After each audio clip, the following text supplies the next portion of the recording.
सत्य मिलता है शून्य में और खो जाता है शब्दों में। सत्य मिलता है मौन में, बिछुड़ जाता है मुखरता में। सत्य की कोई भाषा नहीं, सारी भाषा असत्य है। भाषा मात्र मनुष्य का निर्माण है, सत्य मनुष्य का निर्माण नहीं, आविष्कार है। सत्य तो है ही, उसे बनाना नहीं है, न उसे प्रमाणित करना है, सिर्फ उघाड़ना है। और उघाड़ने की घटना जब मनुष्य के भीतर सारी भाषा का ऊहापोह शांत हो जाता है तभी घटती है, क्योंकि भाषा के ही पर्दे हैं, विचार से ही बाधा है। यह बहुत बुनियादी और प्राथमिक सूत्र है समझ लेने का। बच्चा पैदा होता है, कोई भाषा उसके पास नहीं होती,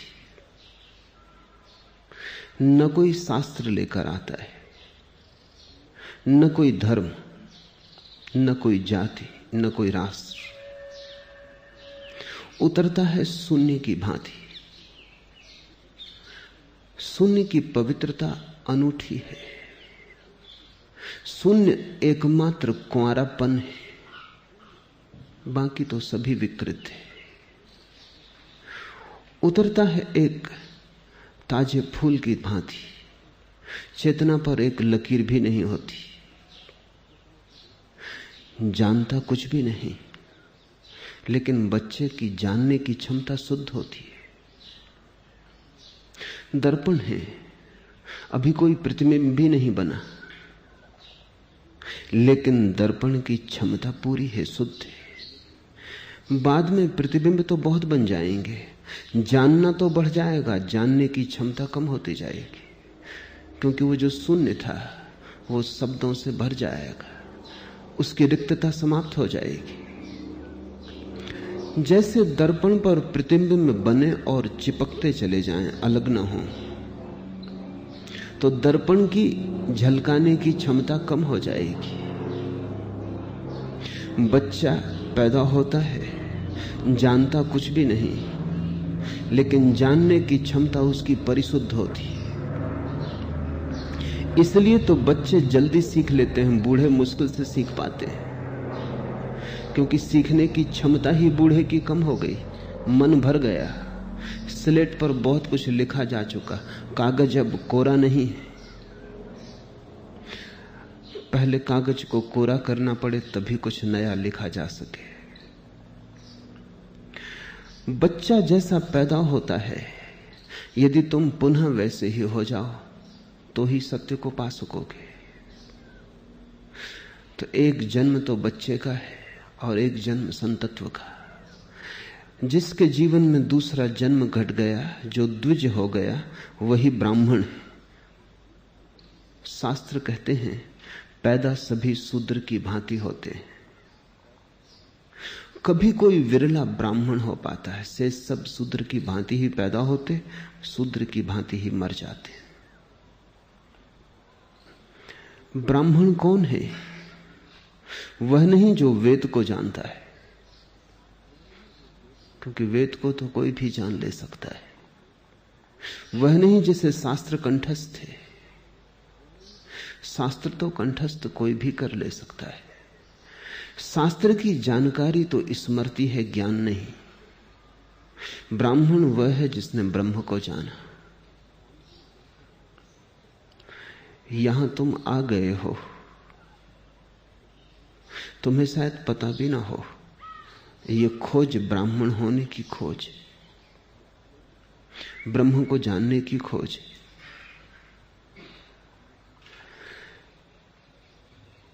इस मधुर गीत का पहला पद शंकर ने तब लिखा जब वे गांव से गुजरते थे और उन्होंने एक बूढ़े आदमी को व्याकरण के सूत्र रटते देखा। उन्हें बड़ी दया आई। मरते वक्त व्याकरण के सूत्र रट रहा है यह आदमी, पूरा जीवन भी गंवा दिया, अब आखिरी क्षण भी गंवा रहा है। पूरे जीवन तो परमात्मा को स्मरण नहीं किया, अब भी व्याकरण में उलझा है। व्याकरण के सूत्र रटने से क्या होगा? स्वामी राम अमेरिका से वापस लौटे। अमेरिका में उनका गहरा प्रभाव पड़ा। आदमी अनूठे थे, अत्यंत जीवंत वेदांत था उनमें, नगद था परमात्मा, उधार नहीं। एक ज्योतिर्मय पुंज थे। अमेरिका के सरल हृदय पर उनकी बड़ी छाप पड़ी। अमेरिका का हृदय बहुत सरल है। सरल होने का कारण है क्योंकि अमेरिका का कोई अतीत नहीं, कोई परंपरा नहीं, कोई इतिहास नहीं, कुल 300 वर्ष पुराना देश है। बच्चे जैसा सरल चित्त है, बहुत परतें समझ की, ज्ञान की, शास्त्र की नहीं। राम को लोगों ने पूजा, उनके वचनों को ऐसे सुना जैसे वो अमृत का संदेश लाए हो। लोग उनके साथ नाचे और गाए। राम भारत वापस लौटे तो उन्होंने सोचा कि अमेरिका जैसे देश में जहां धर्म की कोई परंपरा नहीं, जहां लोग बिल्कुल ही भौतिकवादी हैं, जब वहां मेरे वचनों का ऐसा प्रभाव हुआ और मेरे व्यक्तित्व ने ऐसी लहर पैदा की, तो भारत में तो न मालूम क्या हो जाएगा। लौटता हूं अपने घर, जहां की परंपरा हजारों साल पुरानी, कब प्रारंभ हुआ, जहां का इतिहास सब अंधकार में खो गया है, इतना लंबा है। जहां वेद लिखे गए, उपनिषद रचे गए, गीता निर्मित हुई, जहां बुद्ध, महावीर और शंकर जैसे लोग पैदा हुए, वहां मेरी बात तो ऐसी पकड़ी जाएगी जिससे मैं हीरे बांटता हूं। जब अमेरिका में जहां लोग पदार्थवादी हैं, जो ईश्वर को समझ ही नहीं पाते, जिनके ईश्वर से सारे संबंध टूट गए, जब वहां ऐसा चमत्कार हुआ तो भारत में क्या ना होगा। लेकिन भारत में जो हुआ वो राम ने सोचा भी ना था। यह सोचकर कि उचित होगा कि भारत में प्रवेश मैं काशी से करूं, क्योंकि वही नगरी है। भारत के सारे सौभाग्य का इतिहास काशी के कण कण में छिपा है। बुद्ध ने अपना पहला प्रवचन वहां दिया, शंकर ने अपने विश्व विजय की घोषणा वहां की, वहां जैन तीर्थंकर हुए। काशी से पुराना कोई नगर सारे संसार में नहीं। जेरूसलम भी नया है, मक्का और मदीना भी बहुत नए हैं। काशी प्राचीनतम तीर्थ है, पृथ्वी पर सबसे पहला सभ्य हुआ नगर है। तो राम पहले काशी पहुंचे और उन्होंने पहला प्रवचन काशी में दिया। लेकिन बीच प्रवचन में एक पंडित खड़ा हो गया, उसने कहा कि रुके, संस्कृत आती है? राम कुछ समझ ना पाए। वो एक मस्त आदमी थे, उन्हें संस्कृत आती भी नहीं थी, उर्दू फारसी जानते थे। ये उन्होंने सोचा भी ना था कि संस्कृत का और वेद से और ब्रह्म से और ज्ञान से कोई संबंध है। कोई भी भाषा ना आती हो तो भी आदमी परमात्मा को जान सकता है। कबीर भी जान लेते हैं बिना पढ़े लिखे, मोहम्मद भी जान लेता है बिना पढ़े लिखे, बढ़ी के बेटे जीसस के जीवन में भी वो फूल खिल जाते हैं।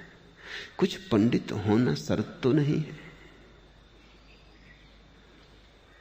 राम चौंके, कहा नहीं संस्कृत तो नहीं आती। वो पंडित हंसने लगा और लोग भी उठ गए। उन्होंने कहा जब संस्कृत ही नहीं आती तो वेदांत कैसे आएगा? पहले संस्कृत सीखो, फिर सिखाने आना। राम उसके बाद हिमालय चले गए और एक बड़ी उदास घटना है कि राम ने सन्यासी का वेश छोड़ दिया। जब वे मरे तो गैरिक वस्त्रों में नहीं थे, क्योंकि उन्होंने कहा जो धर्म शब्दों में अटक गया हो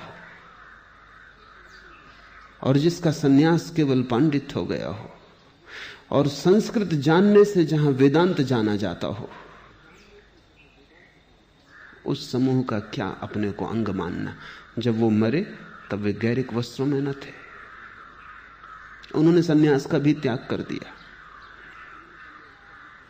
परंपरा ने सन्यास तक को दूषित कर दिया है। अमेरिका समझ सका, भारत ना समझ पाया। अमेरिका ना समझे इसलिए समझ सका, भारत बहुत समझदार है, जरूरत से ज्यादा समझदार है। बिना जाने बहुत कुछ जान लेने की भ्रांति भारत को पैदा हो गई। पंडित तो हो गया है, मन प्रज्ञावान नहीं हो पाया है। शब्द तो भर गए, निशब्द के लिए जगह नहीं बची है। और धर्म का कोई संबंध शब्दों से नहीं है। इसलिए मैं जो तुमसे कहूं उससे भी ज्यादा ध्यान उस पर देना जो मैं तुमसे ना कहूं। बोलूं शब्द पर बहुत ध्यान मत देना, दो शब्दों के बीच में जो खाली जगह होती है उस पर ध्यान देना। जो बोलूं वो छूट जाए हर्जा नहीं है, लेकिन जो अनबोला है वो न छूट पाए। पंक्तियों के बीच पढ़ना पड़ता है ब्रह्म को, शब्दों के बीच खोजना पड़ता है ब्रह्म को, अंतराल में घटता है।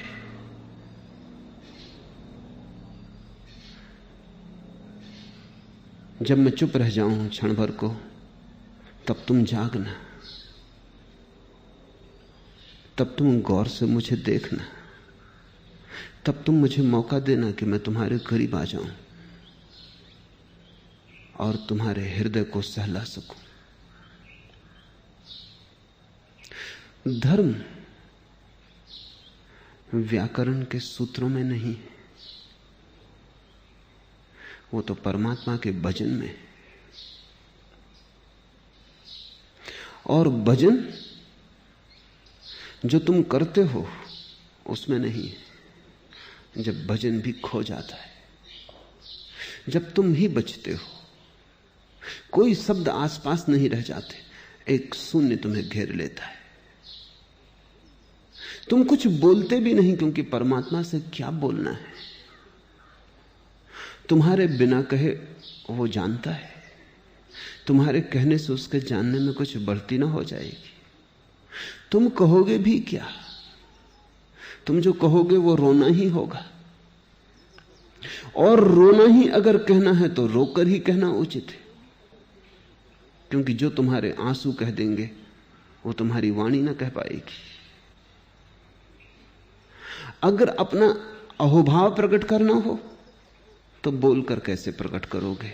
शब्द छोटे पड़ जाते हैं, अहोभाव बड़ा विराट है, शब्दों में समाता नहीं, उसे तो नाचकर ही कहना उचित होगा। अगर कुछ कहने को ना हो तो अच्छा है चुप रह जाना, ताकि वो बोले और तुम सुन सको। भजन, कीर्तन, गीत और नाच है, वो भाव को प्रकट करने के उपाय बिना कहे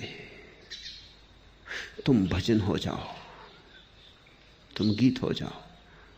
इस तरफ शंकर का इशारा है। ये पद बड़े सरल, सूत्र बड़े सीधे हैं, और शंकर जैसे मेधावी पुरुष ने लिखे। शंकर की सारी वाणी में भज गोविंदम से मूल्यवान कुछ भी नहीं, क्योंकि शंकर मूलतः दार्शनिक है।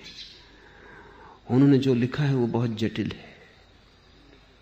वो शब्द, शास्त्र, तर्क, ऊहापोह, विचार है। लेकिन शंकर जानते हैं कि तर्क, ऊहापोह और विचार से परमात्मा पाया नहीं जा सकता। उसे पाने का ढंग तो नाचना है, गीत गाना है। उसे पाने का ढंग भाव है, विचार नहीं। उसे पाने का मार्ग हृदय से जाता है, मस्तिष्क से नहीं। इसलिए शंकर ने ब्रह्मसूत्र के भाष्य लिखे, उपनिषदों पर भाष्य लिखे, गीता पर भाष्य लिखा। लेकिन शंकर का अंतरतम तुम इन छोटे छोटे पदों में पाओगे। यहां उन्होंने अपने हृदय को खोल दिया है। यहां शंकर एक पंडित और एक विचारक की तरह प्रकट नहीं होते, एक भक्त की तरह प्रकट होते। हे मूढ़, गोविंद को भजो, गोविंद को भजो, क्योंकि अंतकाल के आने पर व्याकरण की रटन तुम्हारी रक्षा न करेगी।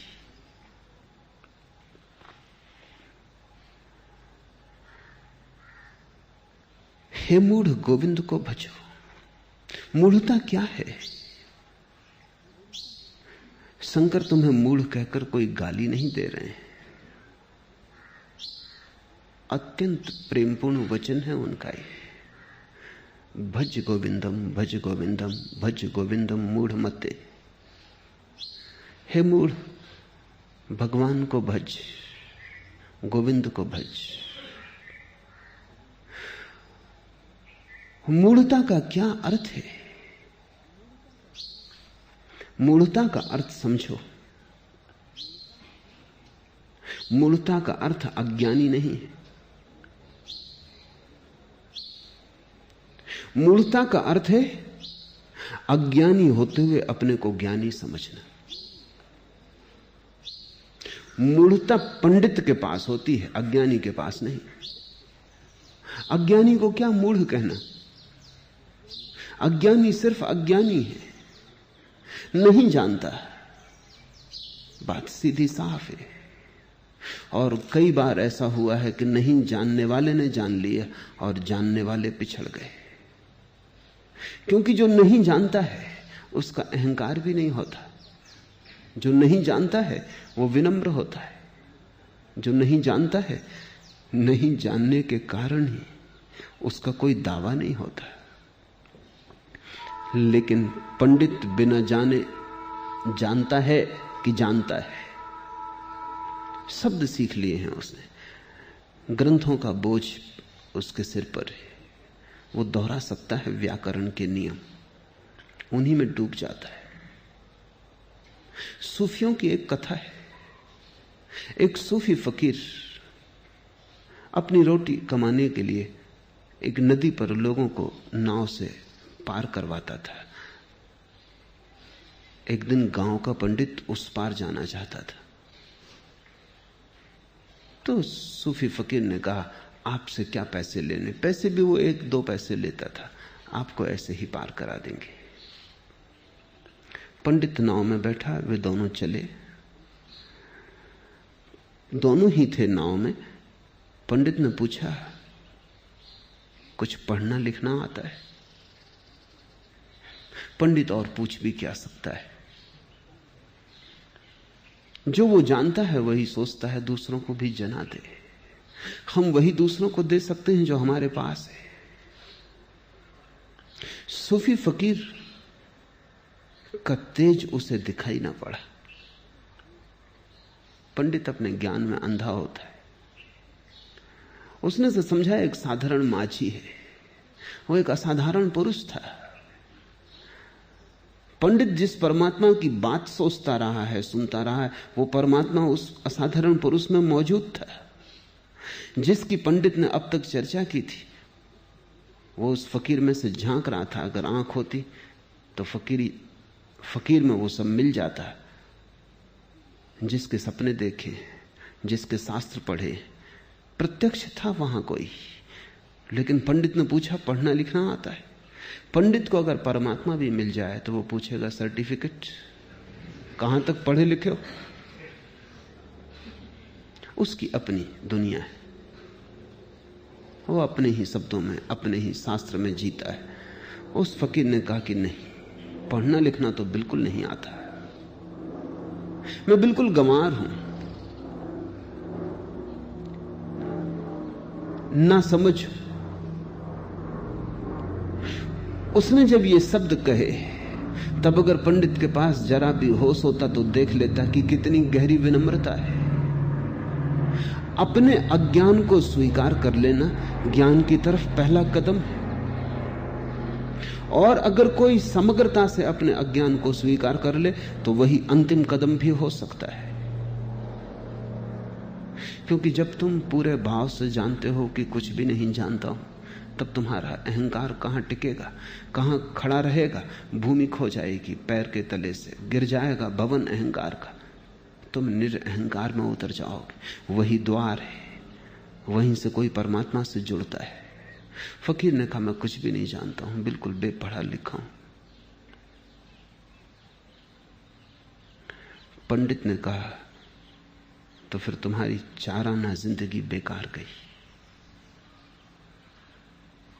नाव थोड़ी आगे बढ़ी। पंडित ने पूछा और गणित तो आता ही होगा कम से कम, हिसाब किताब के लिए जरूरी है। फकीर ने कहा अपने पास कुछ है ही नहीं, हिसाब किताब क्या करना, खाली हाथ है। जो दिन में मिल जाता है वो सांझ तक समाप्त हो जाता है, क्योंकि रोटी से ज्यादा कमाना नहीं है कुछ। रात तो हम फिर फकीर हो जाते, सुबह उठ के फिर कमा लेते, और परमात्मा अब तक देता रहा है तो कल का हिसाब क्या रखना। और किसी ने दे दिया तो ठीक है, और किसी ने ना दिया तो भी ठीक है, क्योंकि अब तक जी लिए हैं, आगे भी जी लेंगे। न तो देने वाले से कुछ ऐसा मिल जाता है कि सदा काम आ जाए, और न देने वाला कुछ छीन लेता है कि सदा के लिए कोई नुकसान हो जाए। सब खेल है। पंडित ने कहा तुम्हारी 8 आना जिंदगी बेकार गई। और तभी अचानक तूफान आ गया और नाव डगमगाने लगी, और नाव अब डूबी तब डूबी होने लगी। फकीर हंसा, क्योंकि पंडित बहुत घबरा गया। मौत सामने देखकर कौन ना घबरा जाएगा। ऐसे पंडित अमृत की बातें करता था, आत्मा अमर है। लेकिन जब मौत सामने आती तब पांडित्य की आत्मा काम नहीं आती, ना पांडित्य की अमरता काम आती। घबरा गया, हाथ पैर कपने लगे। फकीर ने पूछा तैरना नहीं आता? उसने कहा कि बिल्कुल नहीं आता। फकीर ने कहा तुम्हारी 16 आना जिंदगी बेकार गई। अब मैं तो कूदता हूं, हम तो चले, नाव तो डूबेगी। हे मूढ़, गोविंद को भजो, गोविंद को भजो, क्योंकि अंत काल के आने पर, संभवतः शंकर उस कहानी को जानते रहे हो जो मैंने तुमसे कही, क्योंकि अंत काल के आने पर व्याकरण की रटन तुम्हारी रक्षा न करेगी। जब डूबना आएगा सामने, जब मौत घेरेगी, तब अगर तैरना आता हो तो ही काम आ सकेगा। मौत में तैरना आता हो, और अगर मौत में तैरना नहीं आता तो मौत डुबा लेगी। बहुत बार पहले भी उसने डुबाया। तुम अभी तक भी सजग नहीं हुए हो, तुमने अब तक भी तैरना नहीं सीखा। अंत काल के आने पर, मृत्यु के आने पर कितनी तुम भाषा जानते हो, या कितनी भाषाएं जानते हो, कितना व्याकरण जानते हो, कुछ भी तो काम ना पड़ेगा। जो मौत में काम आ जाए वो प्रज्ञा, और जो मौत में काम ना आए वो पांडित्य। मौत कसौटी है। तो जो भी तुम जानते हो उसको इस कसौटी पे कसते रहना, कहीं भूल ना हो। ये कसौटी सदा सामने रखना, जैसे सराफ कसता रहता है पत्थर पर सोने को। ऐसे इस कसौटी को रखे रहना सदा। जो मौत में काम आए उसी को ज्ञान मानना, जो मौत में काम ना आए, धोखा दे जाए, दगा दे जाए, उसे पांडित्य समझना। और जो मौत में काम ना आए वो जीवन में क्या खाक काम आएगा। जो मौत तक में काम नहीं आता वो जीवन में कैसे काम आ सकता है? क्योंकि मौत जीवन की पूर्णा होती है, वो जीवन का चरम शिखर है, वो जीवन का समारोह है। जो मौत में काम आता है वही जीवन में भी काम आता है। यद्यपि जीवन में धोखा देना आसान है, लेकिन मौत में धोखा देना असंभव है। मौत तो सब उघाड़ के सामने रख देगी। शंकर किसे मूढ़ कहते हैं? उसे मूढ़ कहते हैं जो जानता तो नहीं है लेकिन व्याकरण को रट लिया है,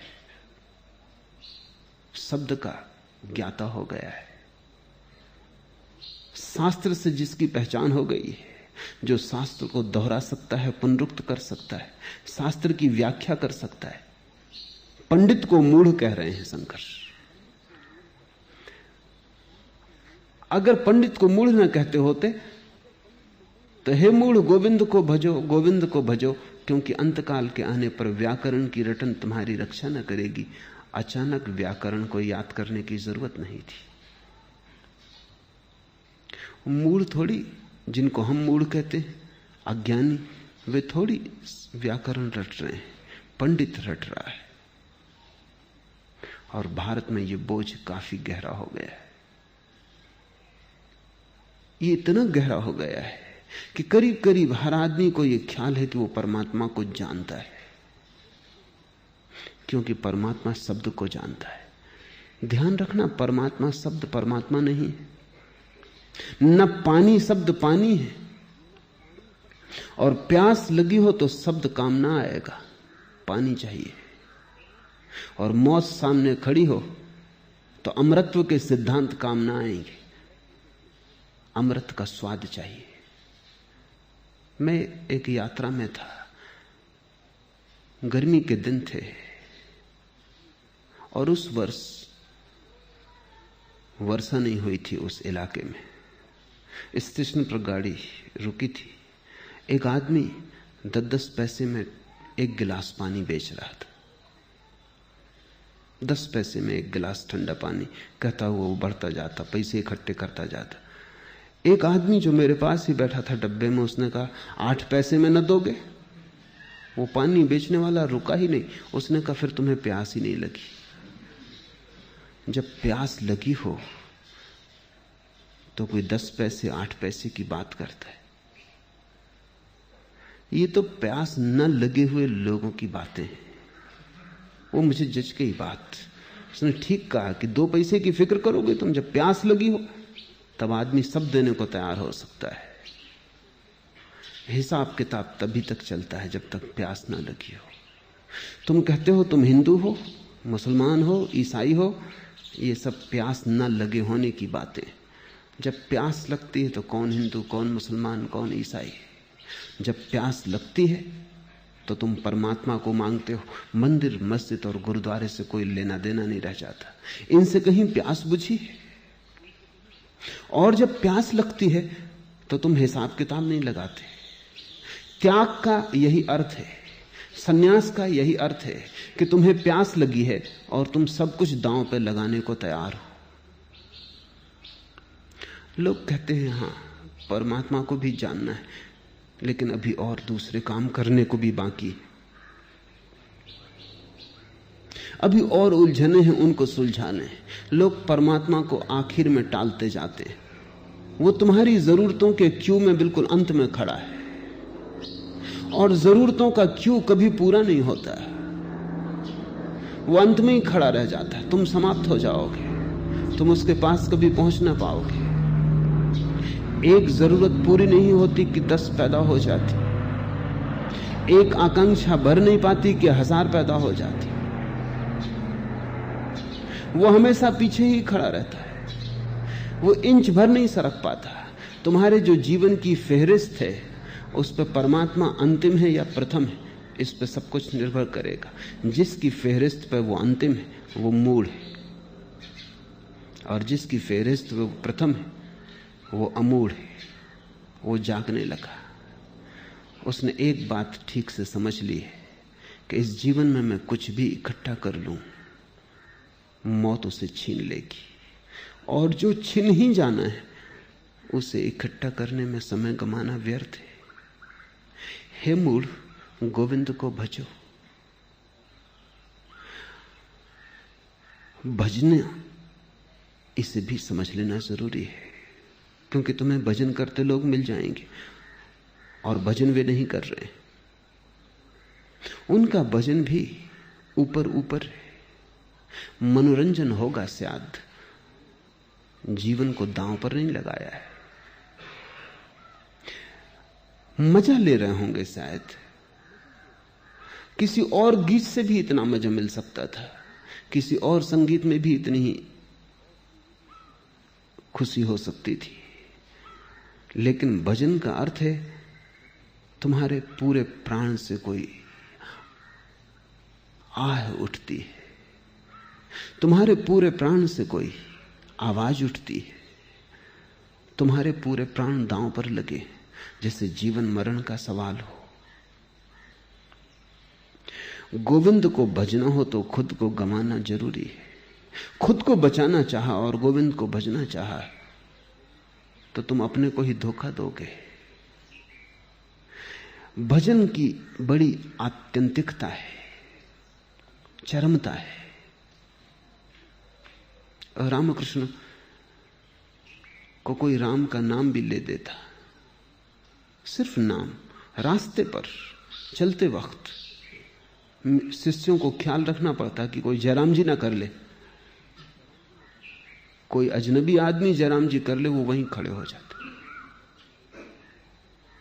भावाविष्ट हो जाते, हर्षोन्मादा हो जाता, नाचने लगते बीच सड़क पर। शिष्यों की बड़ी फजीयत हो जाती, पुलिस वाला आ जाता कि हटाओ यहां से, क्या मचाया हुआ है। किसी के शादी विवाह में कोई निमंत्रण कर लेता तो दूल्हा दुल्हन पीछे हो जाते। किसी ने ऐसे नाम ले दिया, एक मित्र के घर बुला लिया था लोगों ने, वक्त था उनका, बुला लिया कि शादी में आशीर्वाद दे देंगे। लड़की की शादी थी, समारोह था, शादी होने की ही करीब थी कि किसी आदमी का नाम गोविंद था और किसी ने बुलाया गोविंद को कि गोविंद कहां है। भीड़ भाड़, तो उसने जोर से चिल्लाया गोविंद कहां है। रामकृष्ण नाचने लगे, गोविंद का भजन शुरू हो गया। वो बारात बारात ना रही, विवाह विवाह ना रहा, एक दूसरा ही समा बंध गया। भजन का अर्थ है 24 घंटे तुम्हारे भीतर एक सतत धारा प्रभु स्मरण की बनी रहे। वो सतत धारा थी भीतर, इसलिए बाहर अगर कोई जरा भी राम का या कृष्ण का या गोविंद का, परमात्मा का नाम ले देता, भीतर तो धारा मौजूद ही थी, भीतर तो नाच चलता ही था। बाहर की चोट पड़ जाती, भीतर का नाच बाहर बिखर जाता। भीतर चोट पड़ती, वो जो भीतर चल रही थी धारा वो बाहर आ जाती। जैसे जल तो भरा ही था कुएं में, किसी ने बाल्टी डाल दी और पानी भर के बाहर आ गया। किसी ने राम का नाम ले दिया, भजन तो चल ही रहा था। भजन कोई ऐसी चीज नहीं है कि तुम कभी कर लो। जब भजन शुरू होता है तो अंत नहीं होता, चलता ही रहता है, एक सतत स्मरण है भीतर। हे मूढ़, गोविंद को भजो, क्योंकि अंतकाल के आने पर व्याकरण की रटन तुम्हारी रक्षा न करेगी। कितना तुम शास्त्र जानते हो, मौत ये ना पूछेगी। कितना तुमने सत्य जाना, मौत तुम्हारे सामने प्रकट कर देगी। जो तुमने जाना है वही बच रहेगा, जो दूसरे ने जाना है और दूसरे से तुमने उधार जाना था वो सब खो जाएगा। शास्त्र अगर उधार है तो व्यर्थ है, और शास्त्र अगर तुम में आविर्भूत हुआ है, तुम भी उसी स्रोत पर पहुंच गए जहां उपनिषद के ऋषि पहुंचे थे। तुमने भी उसी जल स्रोत से अपनी प्यास बुझा ली जिससे उपनिषद के ऋषियों ने बुझाई थी। तब उपनिषद शास्त्र नहीं है, तब तुम्हारे लिए उपनिषद तुम्हारे ही बोध की अभिव्यक्ति है। मुझसे लोग पूछते हैं कि मैं क्यों शंकर पर बोलता, या बुद्ध पर, या क्राइस्ट पर। मैं सीधा भी बोल सकता हूं।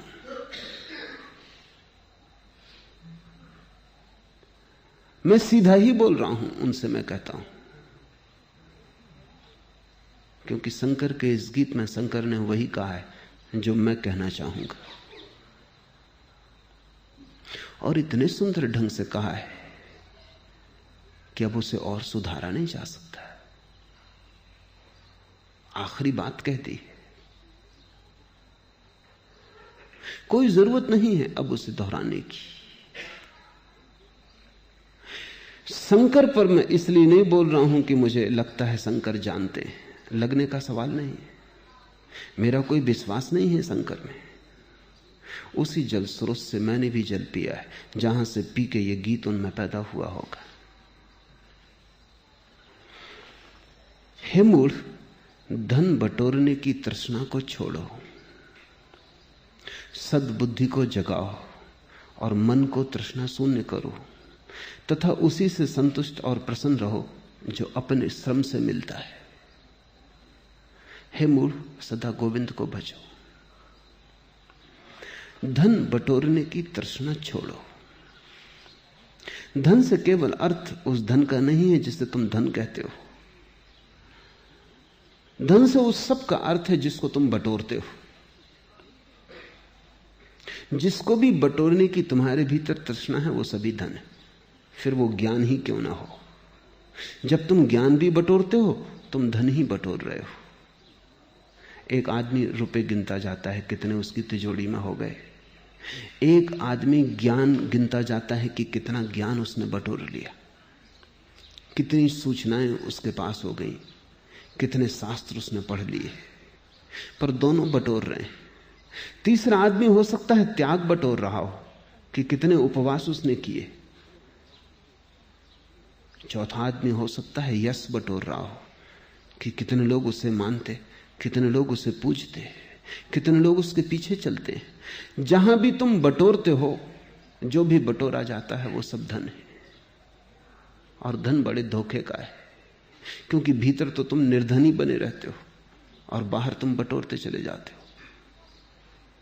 जो बाहर इकट्ठा किया है वो भीतर न ले जाया जा सकेगा, और जिसे तुम अपने भीतर न ले जा सके मौत उसे छीन लेगी, क्योंकि तुम ही मौत से पार जा सकोगे और कुछ भी नहीं।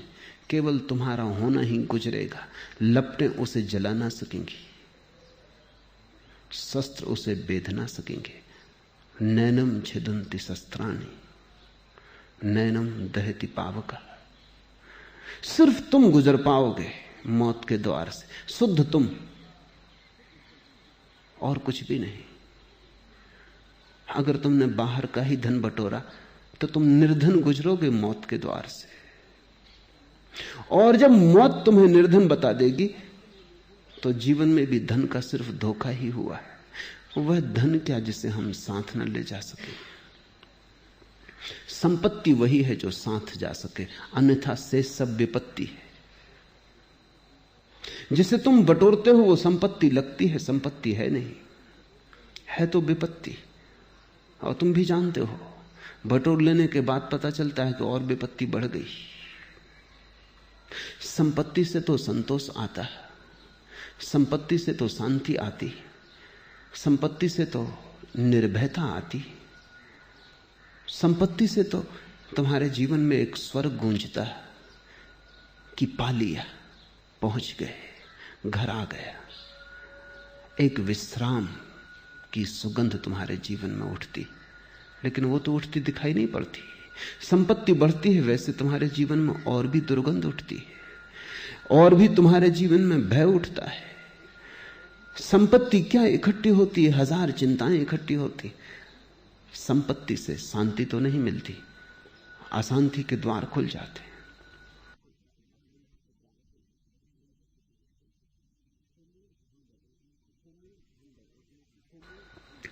हे मूढ़, धन बटोरने की तृष्णा को छोड़ो, बटोरने की ही तृष्णा को छोड़ो। बटोरने का इतना पागलपन क्यों है? मैं एक घर में रहता था। उस घर के जो मालिक थे वो बटोरने के शुद्ध अवतार थे। कोई भी चीज जो व्यर्थ भी हो गई उसे भी संभाल के रख लेते। उनका घर एक कबाड़खाना था। उसमें वो कैसे जीते थे यही बड़ा मुश्किल, कैसे रहते थे यही बड़ा मुश्किल। एक दिन मैं सामने बगीचे में खड़ा था, वो मुझसे बात कर रहे थे और उनका छोटा लड़का एक बुहारी टूटी, किसी काम की नहीं, सिर्फ पिछली ठूंठ ही बची थी, उसे बाहर फेंक गया। तत्क्षण मैंने देखा कि वो बेचैन हो गए।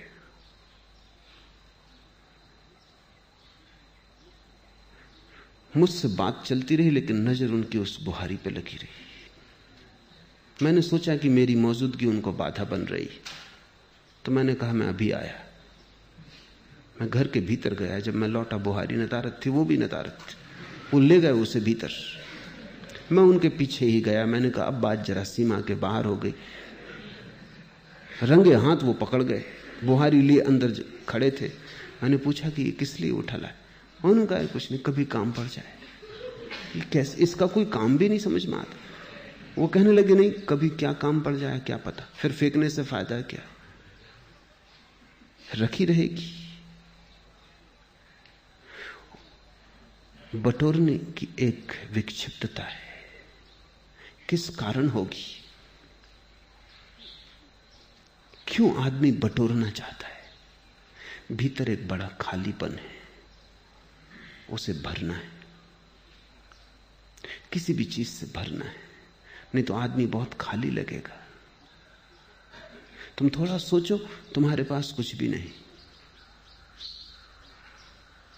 तो तुम्हें भीतर बड़ा खालीपन लगेगा। यहां ध्यान में रोज मेरे पास मित्र आते, थोड़े दिन ध्यान करते हैं, महीने डेढ़ महीने, तो भीतर खालीपन दिखाई पड़ने लगता है। वो है तो सदा, ध्यान नहीं किया तो दिखाई नहीं पड़ता। ध्यान करने से बोध थोड़ा जगता है, होश थोड़ा आता है, भीतर खालीपन दिखने लगता है। और एक अनूठी घटना घटती, जिस व्यक्ति को भी वो भीतर खालीपन दिखाई पड़ता है वो अति से भोजन करना शुरू कर देता है। रोज एक दो मामले मेरे पास आते हैं कि वो कहते हैं हम क्या करें, ये क्या हुआ, इतना भोजन हम कभी भी नहीं करते थे, ये ध्यान ने तो हमें बड़ी मुश्किल में डाल दिया, बस भोजन की धुन सवार रहती है। तुम उनको कहता हूं कारण है, कारण ये कि ध्यान ने तुम्हें भीतर की रिक्तता दिखाई। अब रिक्तता को भरना है। रिक्तता काटती है, कुछ भी नहीं है भीतर, तो आदमी कुछ भरना चाहता है। धन से, पद से, प्रतिष्ठा से तुम अपने को भरते हो, चारों तरफ चीजें इकट्ठी कर लेते हो, उनके बीच बैठ जाते हो निश्चिंत होकर, लगता है कुछ तुम्हारे पास है। जिनके पास कुछ भी नहीं है उन्हें बटोरने की आकांक्षा पैदा होती है, जिनके पास कुछ है उन्हें बटोरने का कोई सवाल नहीं, वे अपने में काफी है। खुद का होना ही इतना भराव है कि अब और कुछ बटोरने का सवाल नहीं। इसलिए तो हमने बुद्ध को पूजा, महावीर को पूजा, शंकर को पूजा, क्योंकि हमने देखा इनमें कि इनकी संपदा इनके भीतर है, कुछ है इनके भीतर कि उसके कारण खालीपन मिट गया है, कोई प्रकाश है भीतर जिसके कारण अब भीतर की रिक्तता पूर्णता हो गई, भीतर का शून्य सत्य हो गया है। ध्यान शून्य लाता है। अगर तुमने जल्दबाजी की तो शून्य को भरने की तृष्णा पैदा होगी। अगर जल्दबाजी न की और तुम शून्य के साथ रहने को राजी हो गए, तुमने उसे स्वीकार कर लिया, तो तुम पाओगे धीरे धीरे शून्य अपने आप भर दिया गया। क्योंकि प्रकृति शून्य को बर्दाश्त नहीं करती। शून्य तुम करो, भर देती है प्रकृति। न परमात्मा शून्य को बर्दाश्त करता है। तुम शून्य पैदा करो, परमात्मा भर देता है। शून्य भर चाहिए, पूर्ण तो उतर आता है। जैसे कहीं गड्ढा हो, वर्षा हो, तो सारा पानी चारों तरफ से दौड़ के गड्ढे में भर जाता है।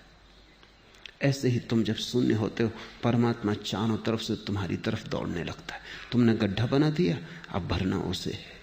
आधा तुम करते हो, आधा परमात्मा करता है। और तुम्हारा करना कुछ खास नहीं, असली करना तो उसी का है। तुम्हारा करना इतना ही है कि तुम खाली होने को राजी हो जाओ। इसलिए सारे बुद्ध पुरुष भरने की तृष्णा से बचो, बटोरने की तृष्णा से बचो, इसका इतना आग्रह करते हैं। क्योंकि अगर तुमने स्वयं ही भर लिया तो तुम परमात्मा को भरने का मौका ही नहीं देते हो। मैंने एक कहानी सुनी है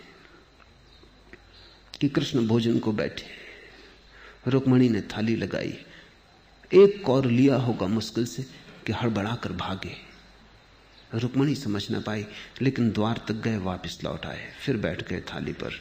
रुक्मणी ने कहा, बेबूझ हो गई बात, किस लिए भागे और फिर क्यों द्वार से वापस लौट आए? भागे तो ऐसे जैसे कहीं आग लग गई हो। क्या भोजन कैसे किया जा सकता है? आग पहले बुझानी होगी। और लौट आए ऐसे जैसे कुछ भी ना हुआ था। ये क्या किया? कृष्ण ने कहा, जरूर आग लग गई थी, भागा, लेकिन द्वार तक पहुंचा कि आग बुझ गई, लौट आया। मेरा एक भक्त एक राजधानी की सड़क से गुजर रहा है, लोग उस पर पत्थर फेंक रहे हैं, लहू बह रहा है उसके माथे से, और वो गोविंद गोविंद किए जा रहा है। वो न तो उत्तर दे रहा है, न बचाव कर रहा है। उसने अपने को बिल्कुल मेरे हाथों में छोड़ दिया। भागना एकदम अनिवार्य था। जो इस भांति असहाय हो जाए, भगवान को उसकी तरफ भागना ही पड़ता है। जो इतना शून्य हो जाए कि पत्थर पड़ रहे हैं, उनसे बचाव भी ना करे, भागे भी ना, उत्तर भी ना दे, तो सारा अस्तित्व उसकी रक्षा के लिए आ जाता है। गड्ढा हो गया, चारों तरफ से जलधार बहने लगती है, उसे भरने को, उसे झील बनाने को। फिर रुक्मिणी ने पूछा, लौट क्यों आए? कृष्ण ने कहा, लेकिन जब तक मैं द्वार पर पहुंचा, उसने अपना चित्त ही बदल लिया। उसने खुद ही पत्थर हाथ में उठा लिया। अब वो खुद ही जवाब दे रहा है, मेरी कोई जरूरत ना रही। परमात्मा की जरूरत वही है जहां तुम असहाय हो, और तुम्हारी असहाय अवस्था से गोविंद गोविंद का नाम निकल जाए, भजन हो गया। कोई शब्द कहने की जरूरत नहीं कि तुम गोविंद गोविंद चिल्लाओ, भीतर भाव, कि उस भाव भरी आंखें आकाश की तरफ उठ जाएं, कि तुम्हारा हृदय आकाश की तरफ खुल जाए, और तुम अपने तई कुछ भी ना करो।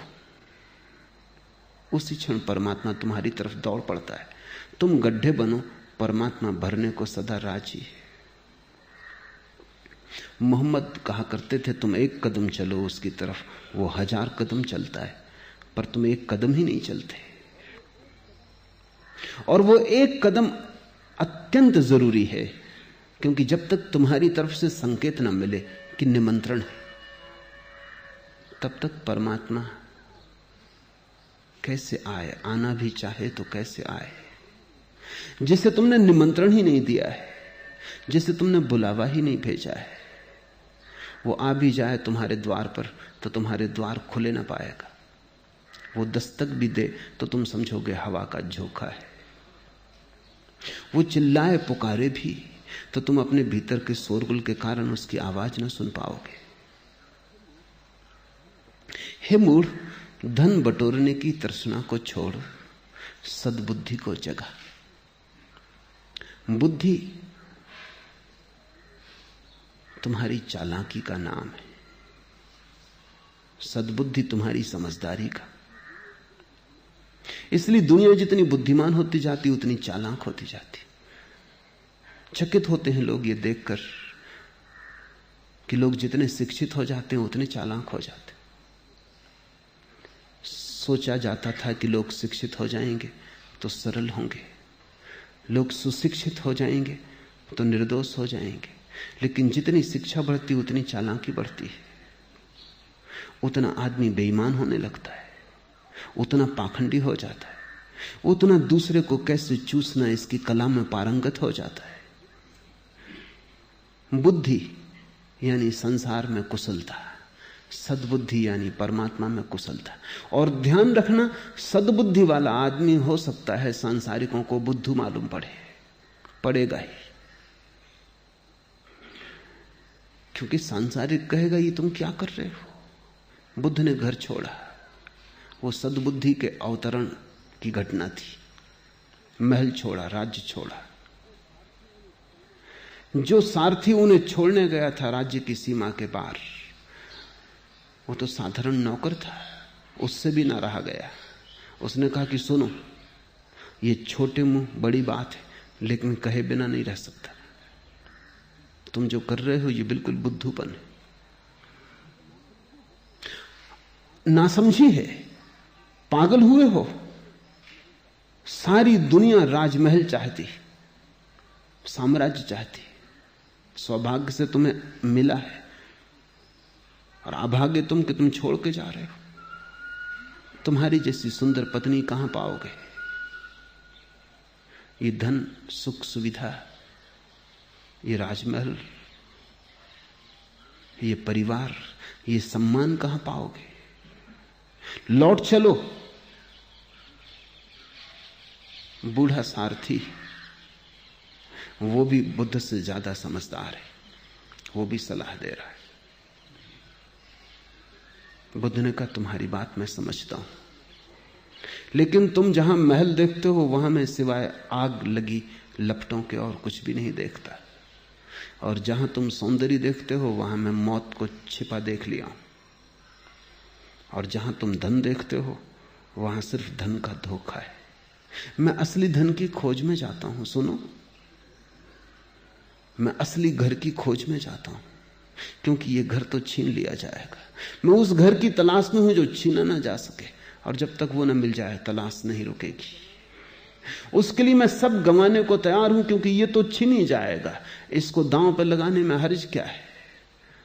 दिन समय की बात है, आज है कल छिन जाएगा। जो कल छिन ही जाएगा, अगर उसको दांव पे लगाने से कुछ ऐसा मिलता हो जो कभी ना छिने, तो ये सौदा महंगा नहीं। बुद्ध को सद्बुद्धि पैदा हुई है, सारथी बुद्धिमान है। बुद्ध लौटे घर 12 वर्ष बाद। सद्बुद्धि का दिया पूरा जल चुका है, वे रोशन हो गए, लेकिन बाप नाराज। बाप ने कहा ना समझी छोड़ो, घर वापस लौट आओ। तुमने मुझसे धोखा किया है, तुमने अपनी पत्नी से धोखा किया है, तुमने अपने नवजात बेटे से धोखा किया है, लेकिन फिर भी मैं तुम्हें माफ कर दूंगा, क्योंकि पिता का हृदय, मैं तुम्हें माफ कर दूंगा। तुम वापस लौट आओ। ये शोभा नहीं देता ये भीख मांगना सड़कों पर। किसके तुम बेटे हो? और तुम्हें भीख मांगने की जरूरत क्या है? तुम्हें अगर इसी तरह का शौक हो तो हजारों लोगों को तुम रोज भीख बांट सकते हो, मांगने की क्या जरूरत है? बुद्ध अभी भी बुद्ध के पिता को बुद्धू ही मालूम पड़ रहे हैं। सांसारिक बुद्धि को धार्मिक सद्बुद्धि नासमझी मालूम पड़ती है। लोग समझते हैं कि ये तो पागलपन है, ये क्या कर रहे हो? लेकिन जिसको सद्बुद्धि जगती है उसे लगता है कि बुद्धि बिल्कुल नासमझी है, और तुम्हें निर्णय करना होगा, क्योंकि इस निर्णय के बिना कोई आदमी धर्म के जगत में प्रवेश नहीं कर सकता। जब तक तुम्हें सांसारिक बुद्धि मूढ़ता न मालूम पड़ने लगे, तब तक सद्बुद्धि की किरण तुम्हें मिल ना सकेगी।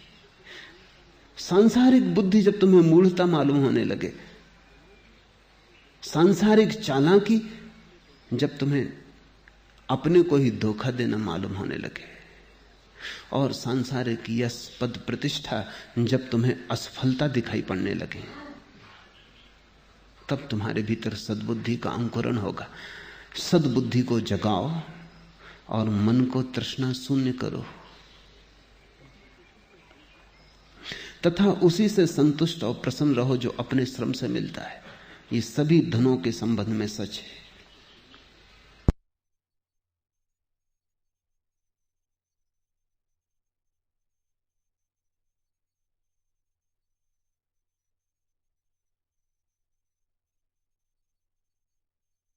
बाहर के धन में भी जो अपने श्रम से मिल जाए, जो उससे तृप्त हो गया, उसके जीवन में नैतिकता होगी।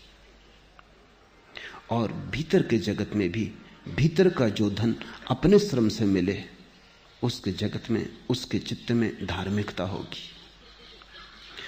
तुम शास्त्र को जब कंठस्थ कर लेते हो तो तुम चोरी कर रहे हो। वो जो शास्त्र में छिपा ज्ञान है वो तुमने श्रम से नहीं पाया है, वो तुम सिर्फ चुरा रहे हो। वो उधार है, बासा है। तुम किसी दूसरे की बात पकड़ लिए हो।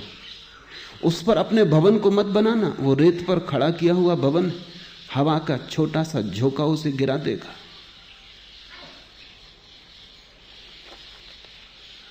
अभी कुछ दिन पहले मैं एक ज़ेन कहानी कह रहा था। एक ज़ेन आश्रम के द्वार पर एक संध्या एक भिक्षु ने दस्तक दी। जापान में ज़ेन आश्रमों का यह नियम है कि अगर कोई भिक्षु, यात्री भिक्षु विश्राम करना चाहे तो उसे कम से कम एक प्रश्न का उत्तर देना चाहिए। जब तक वो एक प्रश्न का ठीक उत्तर न दे दे, तब तक वो अर्जित नहीं करता विश्राम के लिए। वो आश्रम में रुक नहीं सकता, उसे आगे जाना पड़े। आश्रम का प्रमुख द्वार पर आया, द्वार खोला और उसने ज़ेन फकीरों की एक बहुत पुरानी पहेली इस अतिथि के सामने रखी।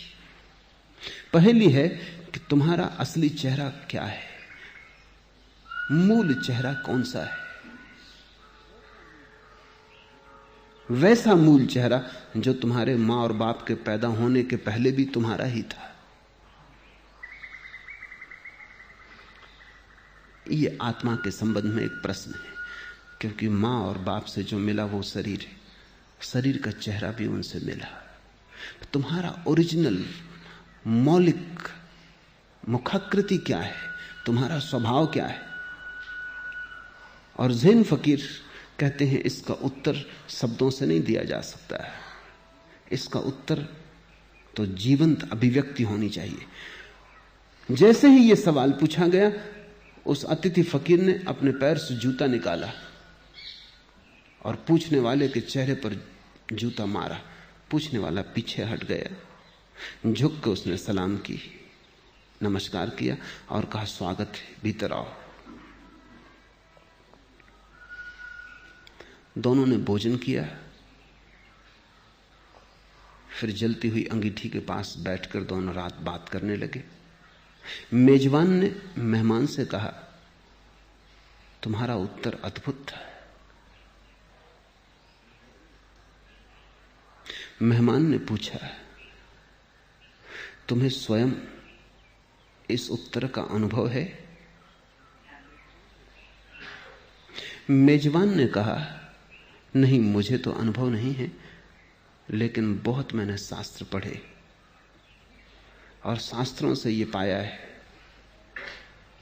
कि ठीक उत्तर देने वाला डिगमगाता नहीं, झिझकता नहीं। तुम बिना झिझके उत्तर दिए और तुम्हारे उत्तर में बात छिपी थी। शास्त्रों के आधार से मैं जानता हूं, मैं पहचान गया कि तुम्हें उत्तर मिल गया है, क्योंकि तुमने जो उत्तर दिया वो उत्तर ये था कि नासमझ शब्द में प्रश्न पूछता है, निशब्द में उत्तर चाहता है। नासमझ मूल चेहरे की बात पूछता है और मूल चेहरा तो तेरे पास भी है। इसलिए मैं जूते मार के तेरे चेहरे को उत्तर दे रहा हूं कि यह चेहरा मूल नहीं है, जूता मारने योग्य। मेजबान ने कहा कि मैं समझ गया तेरा उत्तर, शास्त्र मैंने पढ़े हैं और उसमें ऐसे उत्तर लिखे। मेहमान कुछ बोला ना, चुपचाप चाय की चुस्की लेता रहा। तब जरा मेजबान को शक हुआ। उसने गौर से इसके चेहरे को देखा। इसके चेहरे में उसे कुछ प्रतीत हुआ जो बड़ा असंतोषदायी था। उसने फिर से पूछा कि मित्र, मैं एक बार फिर पूछता हूं, तुझे भी वस्तुतः उत्तर मिल चुका है या नहीं? मेहमान ने कहा, मैंने भी बहुत शास्त्र पढ़े और जहां से तुमने मुझे पहचाना कि उत्तर मिल गया, वहीं से मैंने ये उत्तर पढ़ा है। उत्तर तो मुझे भी नहीं मिला है। शास्त्र भयंकर धोखा हो सकता है, क्योंकि शास्त्र में उत्तर लिखे, लेकिन शास्त्र के उत्तर को दोहराना वैसे ही है जैसे गणित की किताब के पीछे उत्तर दिए होते हैं। तुम गणित पढ़ो, उल्टा के किताब के पीछे उत्तर देख लो, तो उत्तर तो तुम सही दे दोगे, लेकिन उस प्रश्न से उत्तर तक पहुंचने का जो मार्ग है, जो विधि है, वो तुम्हारे पास ना होगी। उत्तर कितना ही सही हो, तुम गलत ही रहोगे, क्योंकि तुम तो विधि से गुजरते तभी निखरते। उत्तर दूसरे का काम नहीं आ सकता है, उत्तर अपना ही चाहिए। और परमात्मा तुम्हारी शास्त्रीय परीक्षा ना लेगा, अस्तित्वगत परीक्षा है। क्या तुमने सुना, क्या तुमने पढ़ा, यह ना पूछेगा, क्या तुमने जिया। अगर तुम्हारे जीवन में ही तुम्हें उत्तर मिला हो तो तुम्हारे श्रम से मिला है। तो चाहे धन बाहर का हो, अगर बाहर के धन को तुम श्रम से कमाओ तो तुम्हारे जीवन में नैतिकता होगी, और अगर भीतर के धन को तुम श्रम से कमाओ तो तुम्हारे जीवन में धार्मिकता होगी, प्रामाणिक धर्म होगा। इसी को स्वामी राम ने नगद धर्म कहा है। उधार धर्म, नगद धर्म। उधार धर्म ऐसा है, उत्तर तो सब सही लेकिन नपुंसक, कोरे, खाली, चली हुई कारतूस जैसे। उसको बंदूक में रख के चलाने की कोशिश मत करना, हंसी होगी जगत में। वो चली हुई कारतूस है। लेकिन अधिकतर लोग यही कर रहे हैं, दूसरों के उत्तर दोहरा रहे हैं, यंत्रवत दोहराए चले जा रहे हैं। अपना प्रश्न भी उन्होंने अब तक नहीं खोजा है, अपना उत्तर तो बहुत दूर। अभी उन्हें यह भी पता नहीं है कि हमारे अस्तित्व का प्रश्न क्या है जिसकी हम खोज कर रहे हैं। हम क्या जानना चाहते हैं, इसका भी अभी ठीक ठीक पता नहीं है। हे मूढ़, धन बटोरने की तृष्णा छोड़, सद्बुद्धि को जगा, उसी से संतुष्ट और प्रसन्न रह जो श्रम से मिलता है। हे मूढ़, सदा गोविंद को भजो। नारी के रूप, स्तन और नाभि प्रदेश को देखकर मोहाविष्ट मत हो जाओ। वे सब मांस के विकार मात्र हैं, ऐसा विचार मन में बार बार करो। और हे मूढ़, सदा गोविंद को भजो।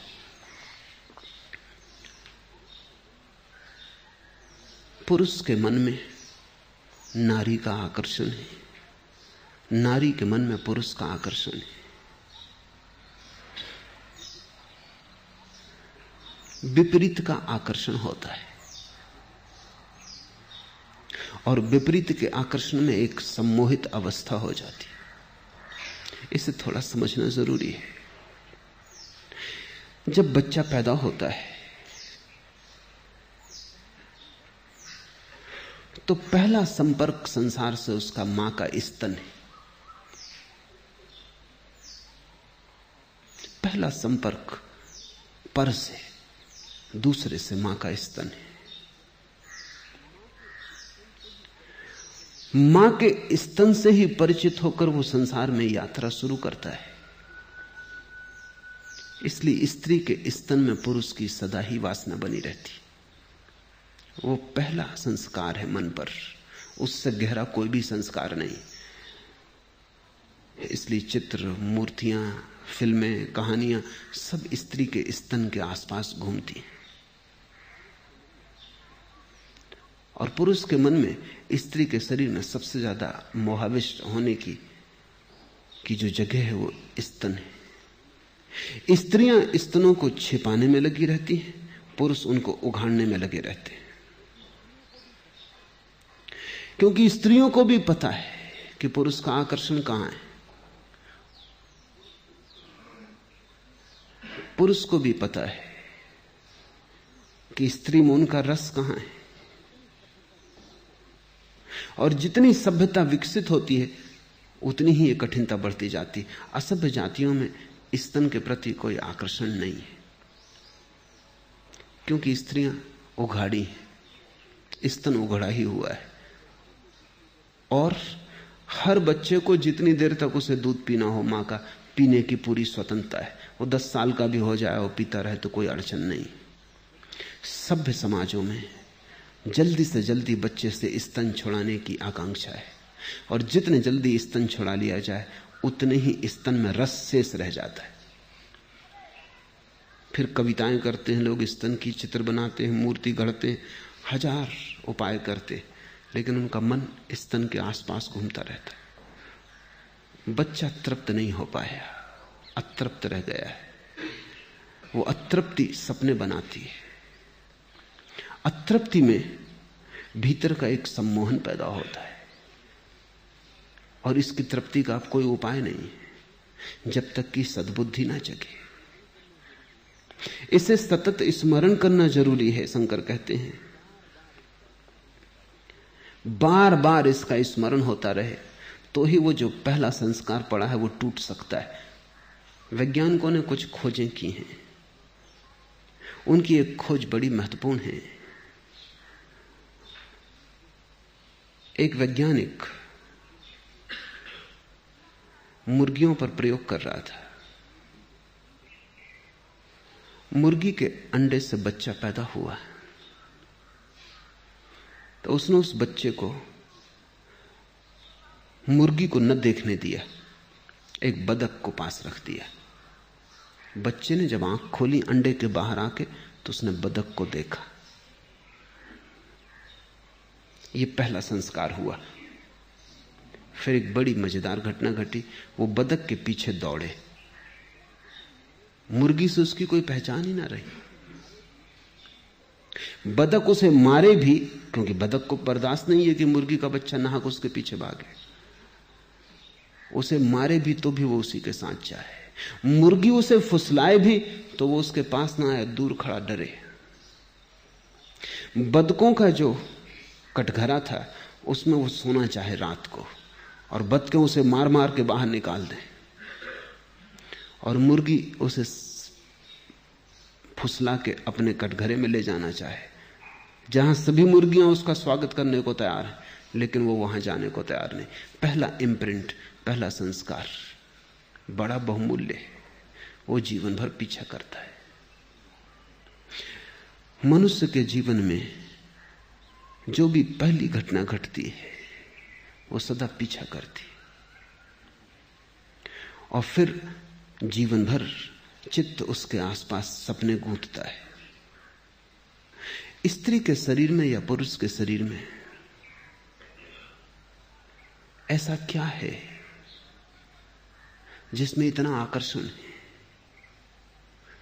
निश्चित कुछ है, क्योंकि तुम्हारा शरीर भी स्त्री और पुरुष के शरीर के मिलन से बना है। आधा स्त्री ने दान किया है, आधा पुरुष ने दान किया है। हर व्यक्ति आधा पुरुष है, आधा स्त्री है, दोनों का मेल है।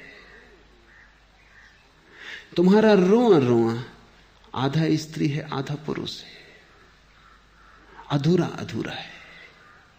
वो जो तुम्हारे भीतर स्त्री का हिस्सा है वो पुरुष की आकांक्षा करता रहता है, वो जो तुम्हारे भीतर पुरुष का हिस्सा है वो स्त्री की आकांक्षा करता रहता है। मनोविज्ञान की नवीनतम खोजें ये कहती हैं कि हर पुरुष के भीतर अचेतन में छिपी स्त्री है और हर स्त्री के भीतर अचेतन में छिपा पुरुष है। जब तक तुम्हारे भीतर की स्त्री तुम्हारे भीतर के पुरुष से ना मिल जाए तब तक तुम बाहर खोजते रहोगे। जब तक तुम्हारे भीतर का पुरुष तुम्हारे भीतर की स्त्री के साथ एक ना हो जाए, जब तक तुम्हारा चेतन मन अचेतन मन संयुक्त होकर एक ना हो जाए, तब तक तुम्हारे जीवन में विजातीय का स्त्री का पुरुष के लिए, पुरुष का स्त्री के लिए आकर्षण शेष रहेगा। तुमने अर्धनारीश्वर की प्रतिमा देखी जिसमें शंकर आधे हैं स्त्री और आधे पुरुष?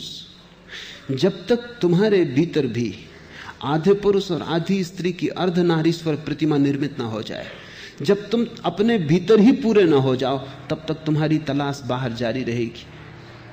तुम चाहोगे स्त्री से मिलकर शायद पूर्णता हो जाए, कुछ खोया खोया लगता है। स्त्री तुम्हारे भीतर ही तुम्हारे अचेतन में पड़ी है।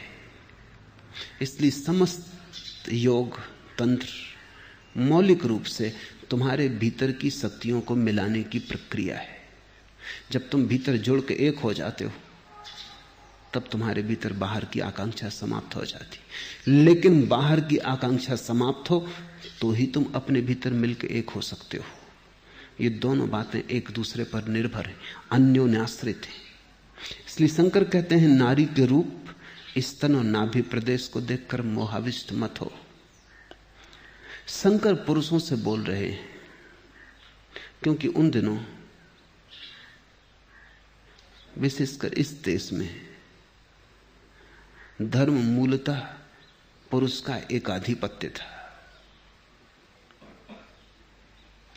लेकिन यही बात स्त्रियों के लिए भी कह देनी जरूरी है कि पुरुष के शरीर में भी कुछ नहीं है जिसमें मोहाविष्ट होने की जरूरत हो। शंकर के ये वचन या इस तरह के और संतों के वचन एक बड़ी भ्रांति का कारण बन गए। ऐसा लगता है कि स्त्री के शरीर में कुछ नहीं है और तुम्हारे शरीर में बहुत कुछ है। शरीर में ही कुछ नहीं है, ये ख्याल रखना। नहीं तो पुरुष सोचने लगते हैं कि स्त्री के शरीर में कुछ नहीं है, सब हड्डी मांस मज्जा, और तुम्हारे शरीर में सोना हीरा चांदी।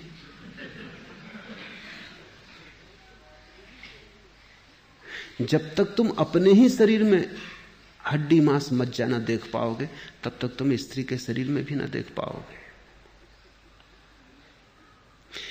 इससे स्त्री की निंदा करने का एक परंपरा बन गई। पुरुष सोचने लगे कि जैसे स्त्री ने उन्हें बंधन में डाला है, तो फिर स्त्री को किसने बंधन में डाला है? पुरुष सोचने लगे कि स्त्री ही मोक्ष में बाधा है। अगर स्त्री मोक्ष में बाधा है तो स्त्री के लिए मोक्ष में कौन बाधा है? स्त्रियां तो फिर बिना बाधा के मोक्ष पहुंच जाएंगी। थोड़ा सोचो तो, उनके जीवन में कोई बाधा ही नहीं है तो मोक्ष में कोई अड़चन नहीं, वो तो ऐसे ही पहुंच जाएंगे। नहीं, स्त्री और पुरुष का सवाल ही नहीं है। विपरीत में जो आकर्षण है वो व्यर्थ है, वे सब मांस के विकार मात्र हैं। ऐसा विचार मन में बार बार करो, क्योंकि संस्कार जो पड़ चुका है उसको तोड़ने के लिए बार बार विचार की जरूरत है। सतत स्मरण रहे तो जैसे जलधार पत्थर को तोड़ देती है, बड़े मजबूत पत्थर को। जब पहली दफा जलधार गिरती, कौन सोचेगा कि जलधार पत्थर को तोड़ पाएगी? लेकिन एक वक्त आता है कि जलधार तो बनी रहती, पत्थर रेत के कण कण होकर बह जाता है। संस्कार बड़ा कठोर है, बड़ा गहरा है, लेकिन अगर विचार की जलधार बूंद बूंद भी टपकती रही तो एक दिन तुम अचानक पाओगे कि पत्थर टूट गया और बह गया। और जिस दिन तुम्हारे संस्कार बह जाते हैं तुम मुक्त हो जाते हो। और हे मूढ़, सदा गोविंद को भजो। और गोविंद के भजन को शंकर कह रहे हैं, निरंतर साधे रहो, कुछ भी करो,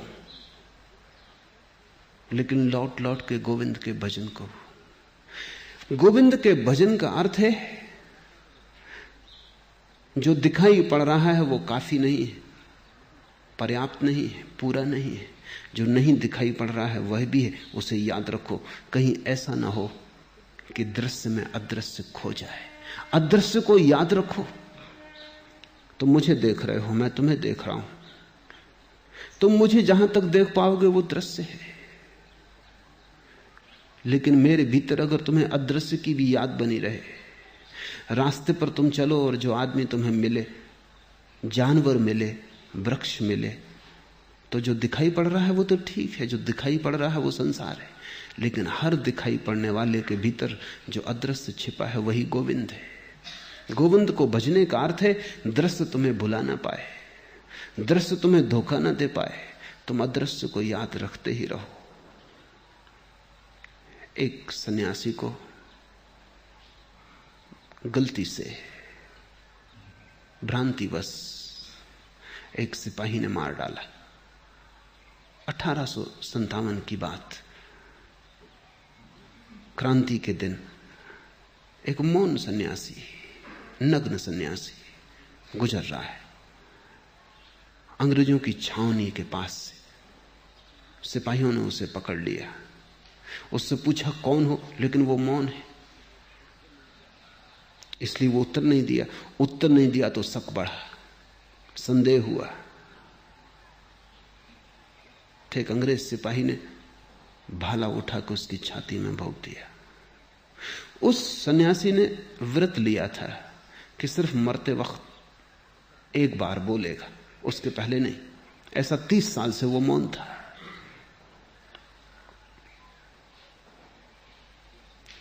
जब भाला उसकी छाती में छिदा, खून का फवारा फूट पड़ा, तब उसने सिर्फ एक वचन उपनिषद का कहा, तत्वमसि श्वेतकेतु, तू भी वही है श्वेतकेतु।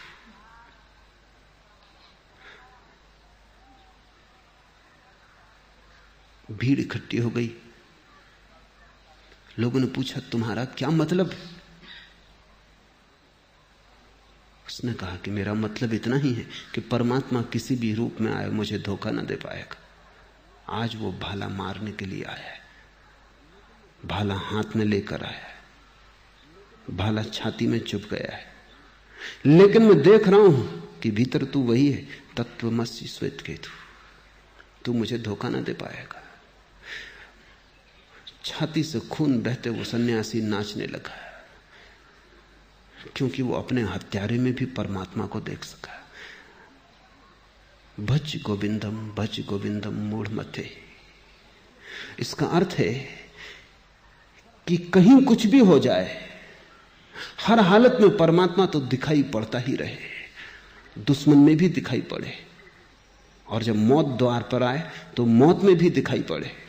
मित्र में तो दिखाई पड़े ही, शत्रु में भी दिखाई पड़े। अभी तो ऐसा है कि मित्र में भी दिखाई नहीं पड़ता। अभी तो तुम जिससे प्रेम करते हो उसमें भी दिखाई नहीं पड़ता, प्रेयसी में, प्रेमी में भी दिखाई नहीं पड़ता। अभी तो अपने बेटे में, अपने बच्चे में भी दिखाई नहीं पड़ता। शत्रु की तो बात ही बहुत दूर है। अपने में नहीं दिखाई पड़ता तो पराये में कैसे दिखाई पड़ेगा। भज गोविंदम मूढ़ मते का अर्थ है कि चाहे कुछ भी हो, एक परमात्मा तो सब जगह दिखाई पड़ता ही रहे। चट्टान में भी दिखाई पड़े, होगा बहुत गहरा सोया है, लेकिन है तो। वृक्ष में भी दिखाई पड़े, माना कि गूंगा है तो। पागल में भी दिखाई पड़े, माना कि विक्षिप्त है, लेकिन है तो।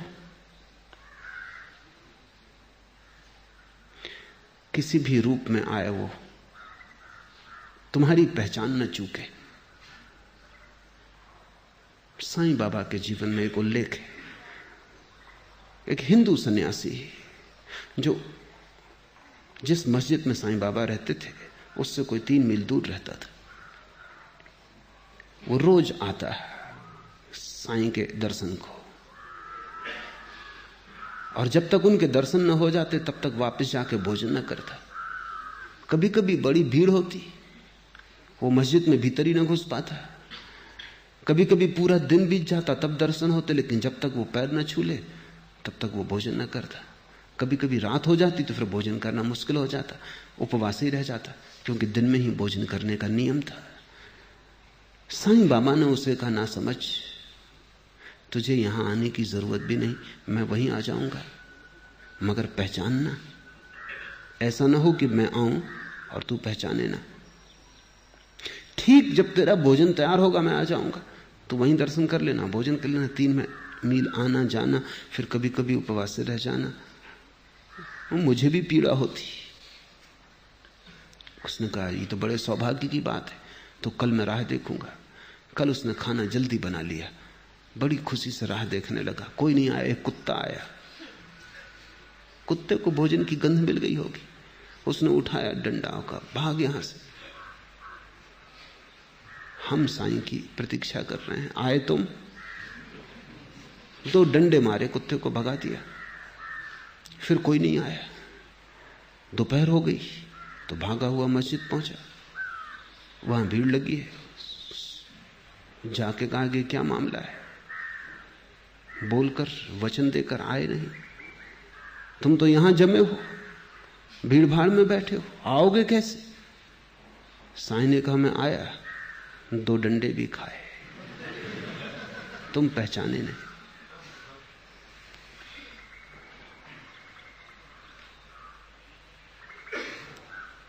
घबराया सन्यासी। 2 डंडे? उसने कहा कुत्ता आया था महाराज।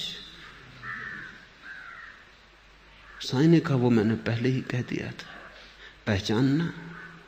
आऊंगा जरूर। किस रूप में आऊंगा? उस समय कौन सा रूप सुलभ सरल होगा आने के लिए? ये तो समय समय की बात है। उस समय यही मौजूद था कि कुत्ते के शकल में आऊं। कोई दूसरा रूप उस वक्त भर दोपहरी में उपलब्ध भी ना था। वो कुत्ता ही वहां था। सो हम उसी पर सवार हुए। रोने लगा सन्यासी। उसने कहा एक दफा भूल हो गई, एक मौका और, कल चाहे कुछ भी हो पहचान लूंगा।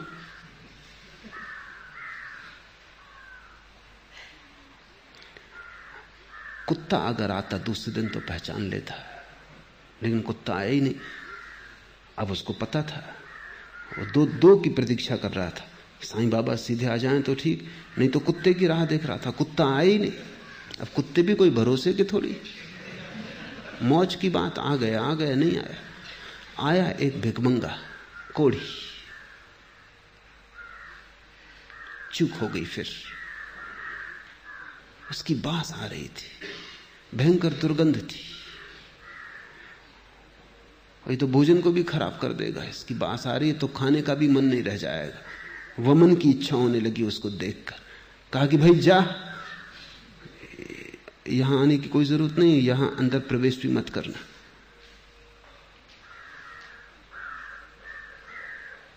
थोड़ा शक भी हुआ कि कहीं भूल तो नहीं हो रही, लेकिन ये कोढ़ी और साईं बाबा कोई तालमेल नहीं देखता।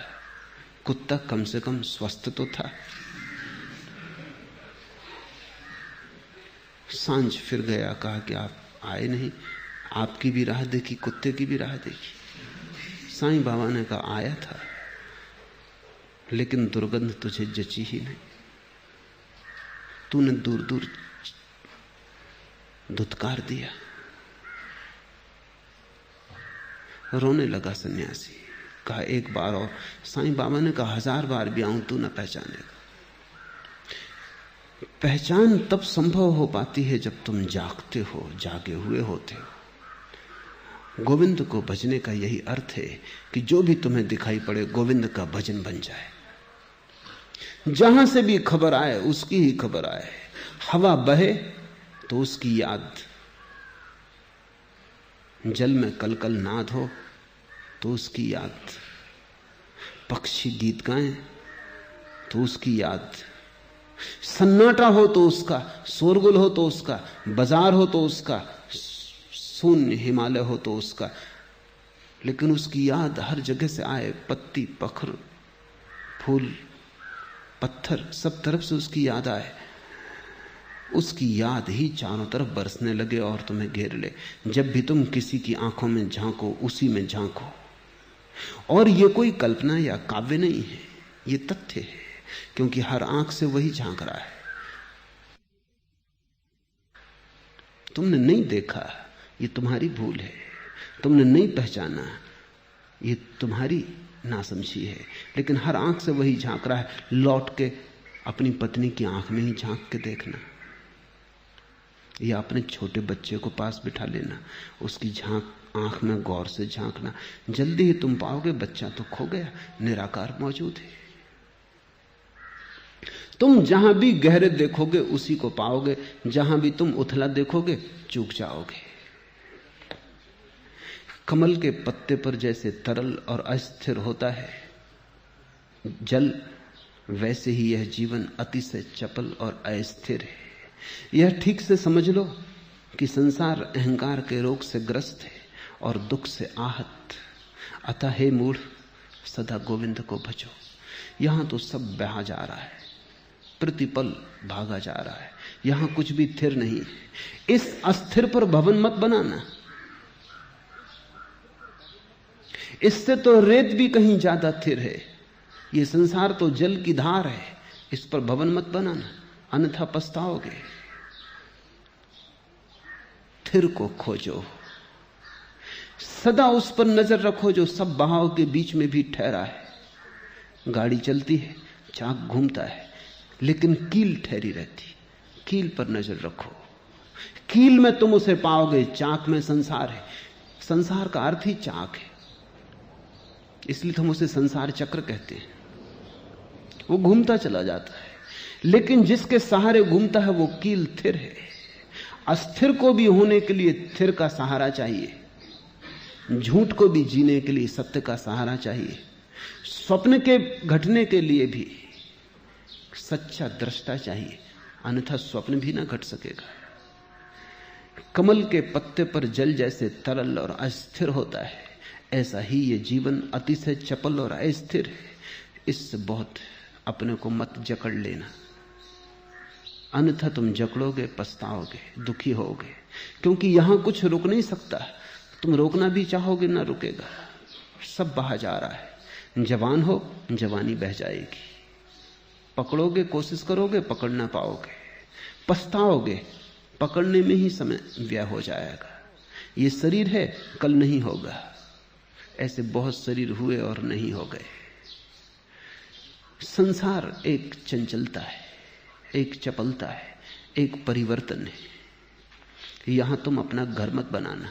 ज्यादा से ज्यादा सराएं, रात ठहरे, सुबह फिर चल पड़ना है। और यहां तुमने अगर घर बनाया तो दुख परिणाम है, इसलिए तुम दुखी हो। लोग मुझसे पूछते हैं हम दुखी क्यों हैं? इसलिए तुम दुखी हो कि तुम भवन अपना वहां बना रहे हो जहां बनाया नहीं जा सकता, और जहां बनाया जा सकता है या जहां बना ही है वहां तुम देख ही नहीं रहे हो। तुम्हारी आंखें गलत दिशा में, इसलिए दुख है। दुख गलत के साथ जुड़ने का परिणाम है, गलत के साथ संग साथ कर लेने का परिणाम है। आनंद सत्संग है। जब तक धन अर्जित करने की शक्ति है तभी तक अपना परिवार भी अनुरक्त रहता है। बात बुढ़ापा आने पर, जब शरीर जर्जर हो जाता है, तब घर में कोई बात भी नहीं पूछता। अतः हे मूढ़, सदा गोविंद को भजो। अगर परिवार ही बनाना है तो उसके साथ बना लो, अगर विवाह ही रचाना है तो उसके साथ रचा लो। इस जगत के सब विवाह है, गहरे में तलाक है। इस जगत के सब संबंध बस ऊपर ऊपर नाम मात्र है, भीतर कुछ भी नहीं है। मुल्ला नसरुद्दीन एक लखपति बाप की बेटी के प्रेम में था और कहता था चाहे जीवन रहे कि जाए, तुझे नहीं छोड़ सकता। मरने को तैयार हूं, अगर उसकी भी जरूरत हो, शहीद हो सकता हूं, लेकिन तुझे नहीं छोड़ सकता। बड़ी बातें करता था। एक दिन लड़की बड़ी उदास थी और उसने नसरुद्दीन से कहा कि सुनो, मेरे पिता का दिवाला निकल गया। नसरुद्दीन ने कहा मुझे पहले से पता था कि तेरा बाप जरूर कोई ना कोई गड़बड़ खड़ी करेगा और हमारा विवाह न होने देगा। विवाह ही जिस कारण से कर रहे थे वही खत्म हो गए।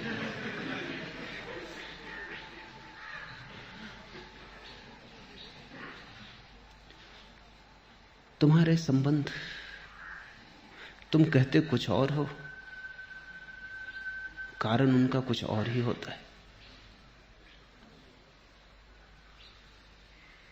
तुम बताते कुछ और हो, और मजा ऐसा है कि तुम जो बताते हो सकता है तुम ऐसा मानते भी हो कि यही सच है।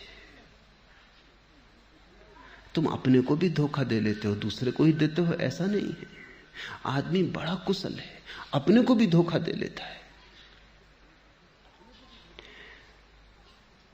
जब तक शरीर में प्राण बसते हैं तभी तक घर के लोग कुशल क्षेम पूछते हैं। प्राण निकलने पर शरीर का पतन हुआ कि फिर अपनी पत्नी भी उस शरीर से भय खाती है।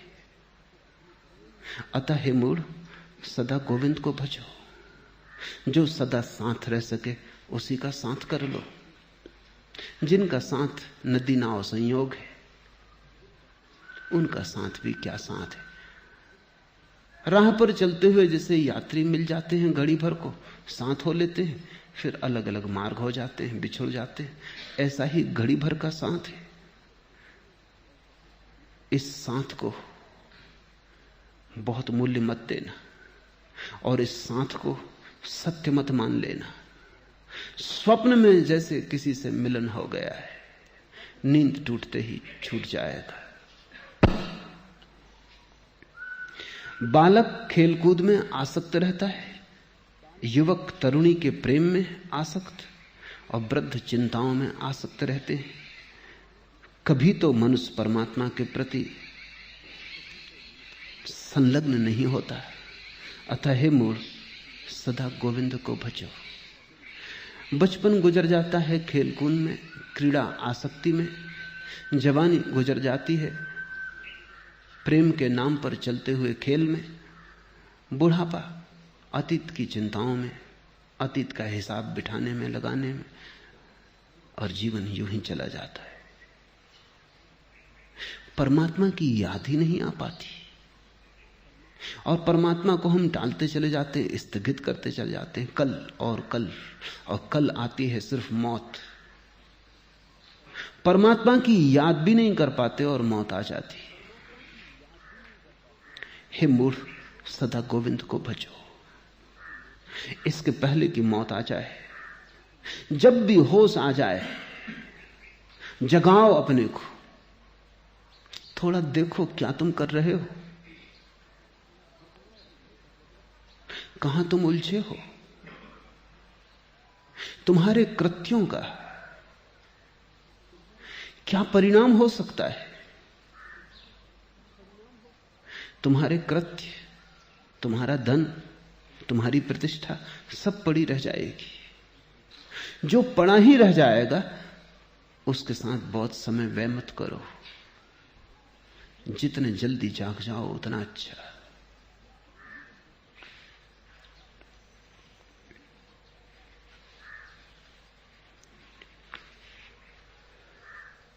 जीवन के प्रति जिसकी आसक्ति नहीं टूटी, परमात्मा से उसकी आसक्ति नहीं जुड़ पाती। जीवन के प्रति अगर तुम बहुत अनुरक्त हो तो तुम परमात्मा को न पहचान पाओगे। रूप के प्रति जिसकी आसक्ति है वो अरूप को कैसे पहचानेगा।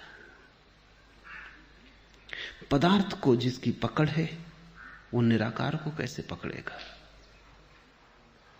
पृथ्वी पर जिसका सब कुछ लगा है वो आकाश की तरफ आंख भी नहीं उठाता।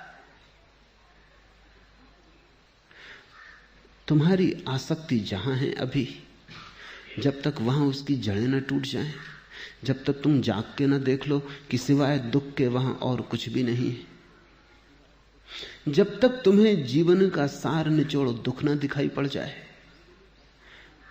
सुख का कितना ही प्रलोभन हो, मिलता सदा दुख है। सुख के कितने ही आश्वासन हो, मिलता सदा दुख है। सुख की तुम कितनी ही योजनाएं बनाओ, वे योजनाएं ऐसी हैं जैसे कोई तेल निकालने की चेष्टा कर रहा हो रेत को निचोड़कर। हाथ में कुछ भी नहीं आता, हाथ खाली रह जाते। खाली हाथ संसार से जाने की तैयारी हो तो परमात्मा की फिक्र करने की कोई जरूरत नहीं। लेकिन बहुत रोते हुए जाओगे। अगर भरे हाथ भरे हृदय जाने की तैयारी हो, आकांक्षा हो, तो जितने जल्दी परमात्मा का स्मरण करो और जितने जल्दी उसमें लीन हो जाओ और जितना ज्यादा से ज्यादा समय और शक्ति उसके स्मरण में लग जाए उतना ही शुभ है। एक ही चीज तुम्हें भर सकती है, वह परमात्मा है, और उसकी भर तुम चिंता नहीं करते हो। और जिनसे तुम कभी ना भर सकोगे उनकी तुम चिंता किए चले जाते हो। मुल्ला नसरुद्दीन की पत्नी मरने के करीब थी, वो बिस्तर पर पड़ी, आंख उसने खोली और उसने कहा, सुनो जी, क्या तुम सच कहते हो कि मैं मर जाऊंगी तो तुम पागल हो जाओगे? नसरुद्दीन ने कहा, 100% तू मरेगी तो मैं निश्चित पागल हो जाऊं। पत्नी हंसने लगी, कहा, झूठ बोलते हो, जहां तक मैं जानती हूं मैं मरूंगी और तुम दूसरी शादी कर लोगे। नसरुद्दीन ने कहा कि पागल हो जाऊंगा ये सच, लेकिन इतना पागल नहीं कि फिर शादी कर लो।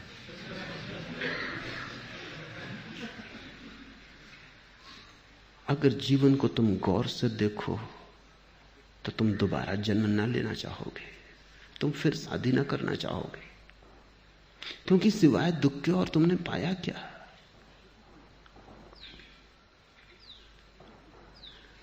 यही तो सारे पूरब की खोज है, आवागमन से कैसे छुटकारा हो जाए।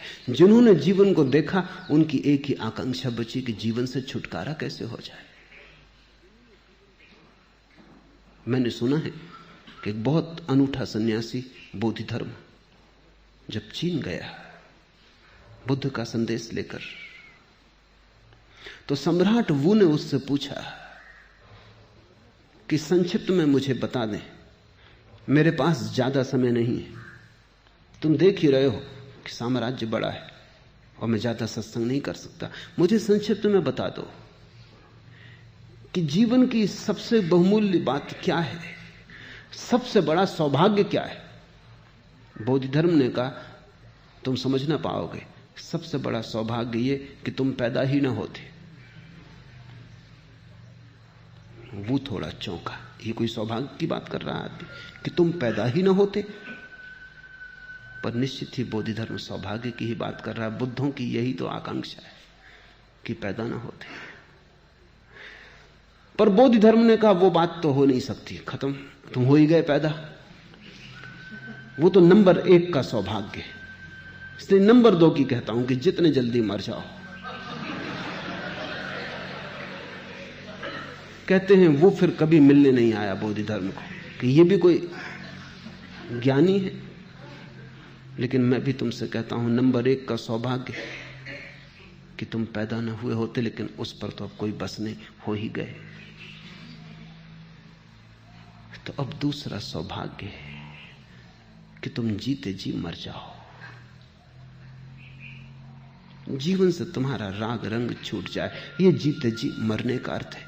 तुम ऐसे जीने लगो जैसे तुम हो ही नहीं। बैठो बाजार में, क्योंकि कहीं तो बैठोगे ही, लेकिन ऐसे जैसे हो ही नहीं। पालो पत्नी बच्चों को, पालना ही पड़ेगा, लेकिन ऐसे जैसे तुम हो ही नहीं। तुम अनुपस्थित हो जाओ और जल्दी ही तुम पाओगे कि तुम्हारी अनुपस्थिति रिक्त नहीं रही, परमात्मा उसमें धीरे धीरे उतर आया है। भज गोविंदम भज गोविंदम भज गोविंदम मूढ़मते। आज इतना।